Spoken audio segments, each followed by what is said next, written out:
You know, we spend so much time planning out our lives, right? Our careers, our next big move.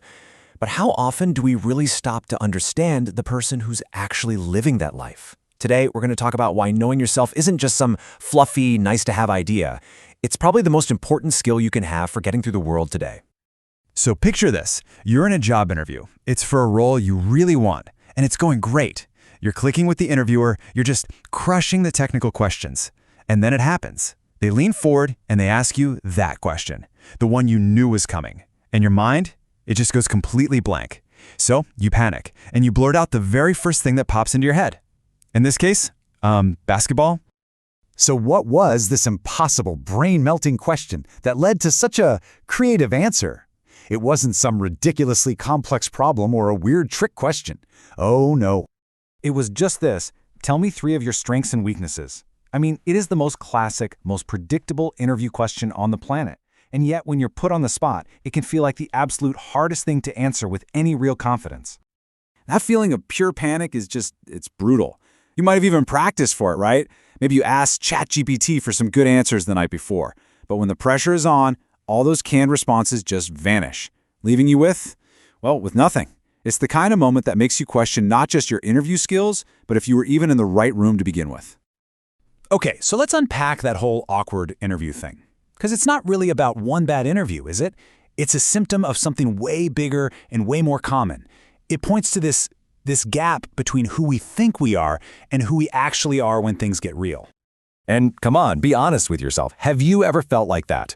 That sudden, sinking feeling where you realize you might not know yourself quite as well as you thought you did. If you have, you are so not alone. In fact, you're in the vast majority. And this brings us to a really staggering fact about self-awareness. It turns out most of us are walking around with a massive blind spot when it comes to, well, ourselves. Let's just look at the numbers. So here's the heart of the issue, and this is backed by research from Dr. Tashi Urich. A whopping 95% of people think they're self-aware. But the reality, only about 10 to 15% of us actually are. That's not just a small gap. That is a canyon. It's the difference between thinking you know the directions and actually holding the map in your hands. But here's the really important part. If hearing that stat makes you feel a little uncomfortable, if it makes you start to question your own self-awareness, then congratulations. That feeling right there, that's the first step. You've just pulled yourself out of that 95% delusion, and that is the absolute best place to start. You know, this whole idea of knowing yourself, it's not new, not at all. It's ancient.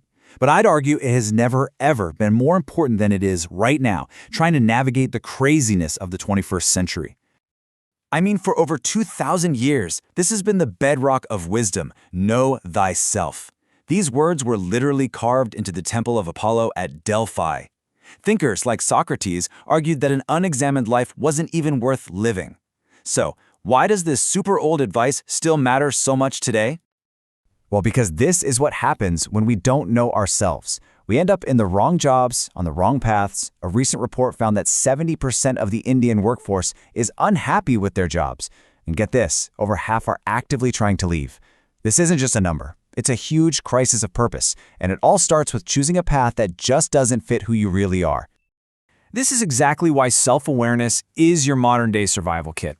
Think of it as your internal compass. It helps you make way better career choices, smarter decisions you won't regret later, and build stronger relationships. It gives you emotional stability when the world feels chaotic, and it lets you finally stop living on autopilot and start living with real intention. Okay, so we get why it's so important. But the big question is, how do you actually do it? Like, how do you get more self-aware? Well, the good news is we don't have to guess. Psychology has given us some incredible tools, and we're going to look at a practical framework that basically acts like a GPS for discovering yourself. It's called the capability framework. Just think of it as a structured, science-backed way to take a really honest look in the mirror. It's designed to break down your core capabilities, not just what you're good at, but who you are on a much deeper level. So, let's get into the framework itself and see how it builds out this complete picture of you. It breaks down this big, fuzzy idea of self-knowledge into 5 clear, measurable pillars. And understanding each one is like finding another crucial piece of your own personal puzzle. So here they are, the 5 pillars: your natural aptitude, your driving interests, your core attitude or personality, your socio-emotional intelligence, and finally, your adversity quotient, which is really just how you handle the tough stuff. Let's quickly break down what each of these really means. And this is where it gets really cool, because this isn't guesswork. It's backed by science. First, you've got aptitude. This shows your brain's natural wiring. Are you a logical thinker? A verbal person? Next up, interests. This is all about what truly lights you up. Do you love working with ideas, or are you more of a people person?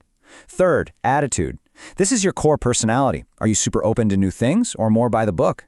Fourth is your socio-emotional intelligence, or SEI. Basically, how well you understand your own feelings and the feelings of others. And last but not least, your adversity quotient, or AQ, which measures your resilience. How do you bounce back? See? Each pillar gives you a real piece of data, and together they build a complete, evidence-based picture of you. So here's the bottom line. The journey to knowing yourself doesn't have to be a mystery. You now know why it's so important, and you have a clear set of tools to actually get there. The only thing left to do is start. Seriously, don't wait for a crisis to force you to figure this stuff out. Don't wait for the bad interview or the job that drains your soul. The time you invest in knowing yourself now will pay off for the rest of your life. It's about being proactive, not waiting until you're forced to be reactive. So let's bring it right back to where we started. The next time you're in that interview chair and they ask you that simple question, you won't freeze. You're not going to say basketball. You're going to have a real, solid, confident answer because you'll actually know. So, what are you going to say?